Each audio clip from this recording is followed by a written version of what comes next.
be working on the passenger side of the vehicle. All we need to do is remove this panel on the passenger side of the center console. Some vehicles you'll need to remove one screw, like this vehicle. Others, you can just pull it down.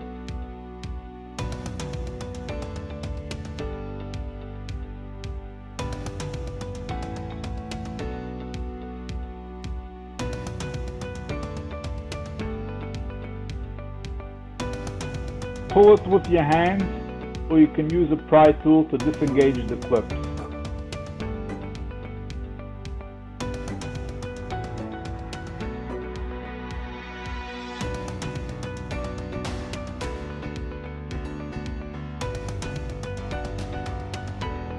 We now have access to the BCM where we will be connecting our T-harness to.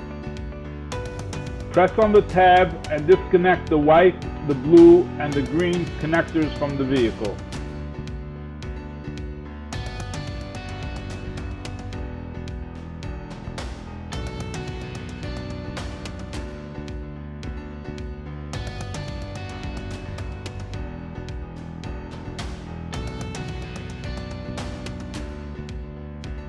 Connect the T-harness in line with the vehicle's connectors. Make sure each side is properly and fully connected. You should hear that click when it's properly connected.